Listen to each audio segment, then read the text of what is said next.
Hello everybody, Rainy Pie here, and welcome to First Impressions. Today we're going to be talking about Persona 4 Dancing All Night. And why am I doing this early? I mean, the game just came out yesterday, I just got it, I just did an unboxing. How come I'm doing the First Impressions the next day? Well, the reason is I'm about to go to Japan for a much needed vacation, which means I probably won't have time to get the video out if I don't present this to you guys right now. So, without further ado, let's begin Persona 4 Dancing All Night. This game actually has a story mode where a J-pop idol group started disappearing and the player has to engage in dance battle with the shadows and a world called Midnight Stage, and that's pretty much it. And then you have the free dance mode, which allows you to play through most of the songs in the game, and you unlock more as you finish. Shopping and collection, I will get into that later, as well as configuration. But before that, I really want to talk about the DLC. Let's face it, this game has just been released, and there's already paid DLC in this game. Look, I don't mind paying for DLCs, but when a game has just been released and you decide to put in DLC in a game, it kind of makes me feel like you're trying to, you know, scam me of my money. Considering this game is already costs already $60, you're now charging even more money in order for me to get costumes. For example, there is only one costume that's free right now, and three of them require 500 to 1,000 yen. And you have three DLC songs. Two of them are free. One is 200 yen, which is not too bad.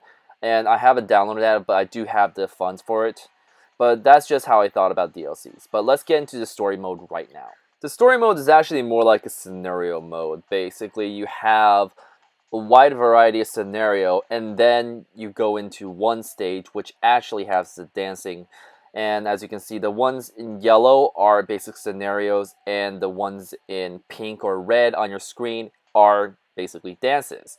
They're most like when you start, it's going to be easy mode. Of course, as it goes on, it will get harder and harder.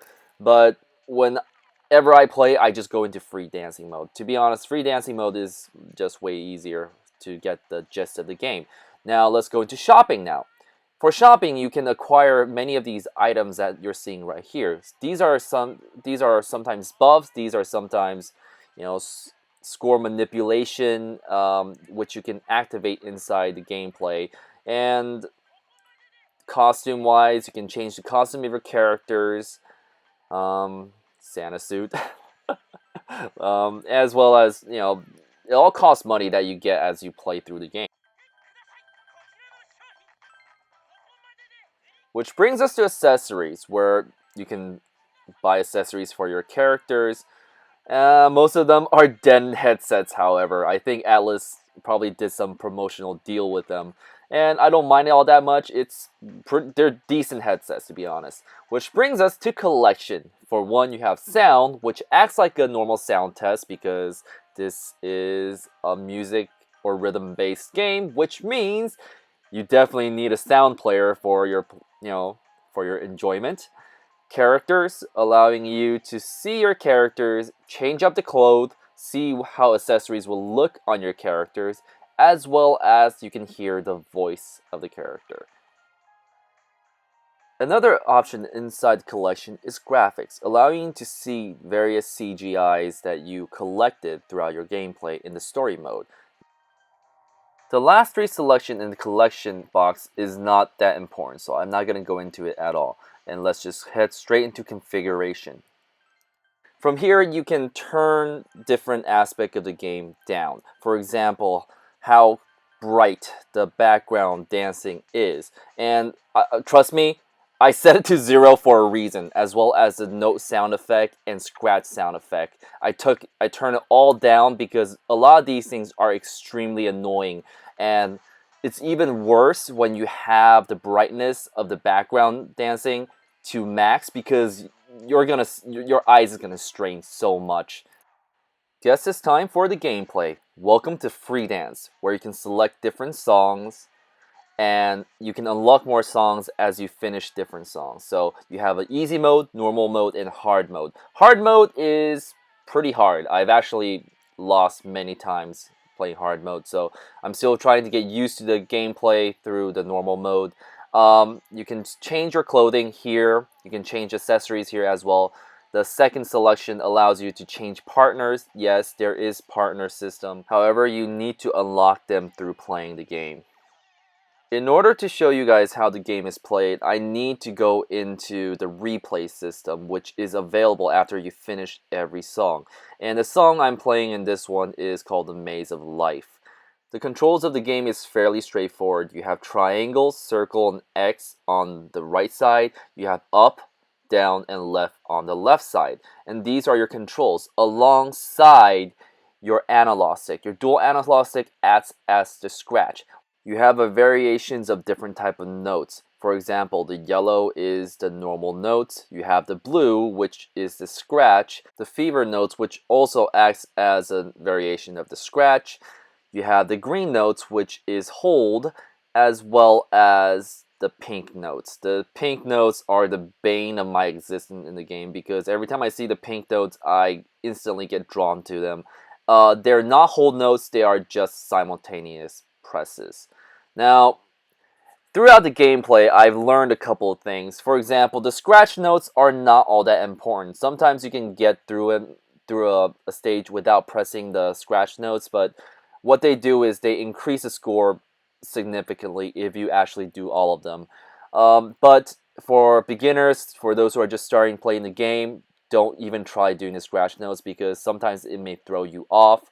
The combo system will count the scratch, but if you miss a scratch, it doesn't affect your combo score. So even if you miss it, the combo won't go up, but it will not lose. You will not lose it as well.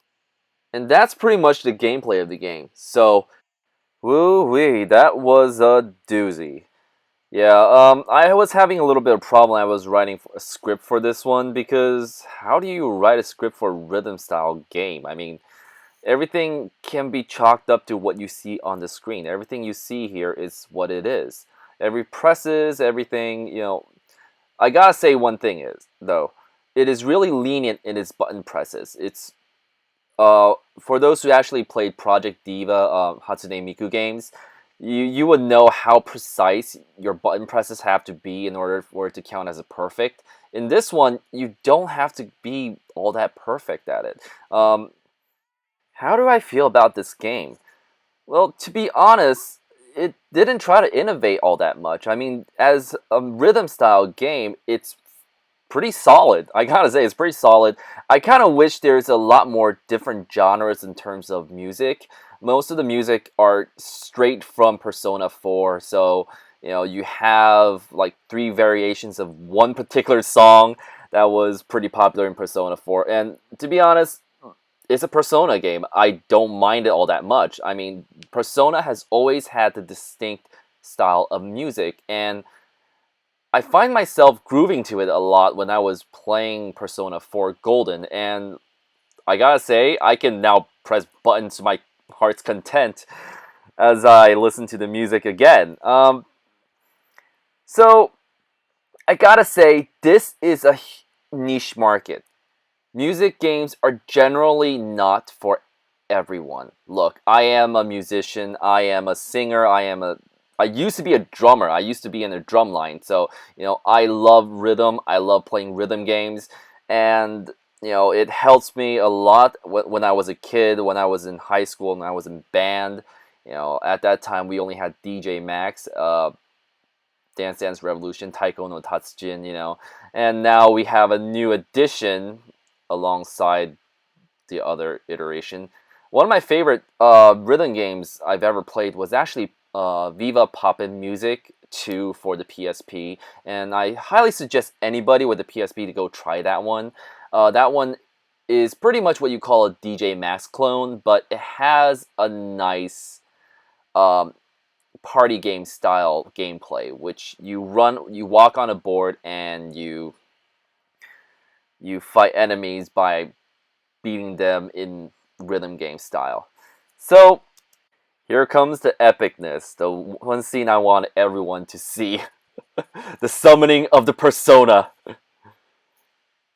Yeah, all the characters have an animation at the end where if you finish the game, finish the song with a decent score, you summon your persona and they play a little bit with their respective musical instruments. So yeah, don't take this game too seriously, guys.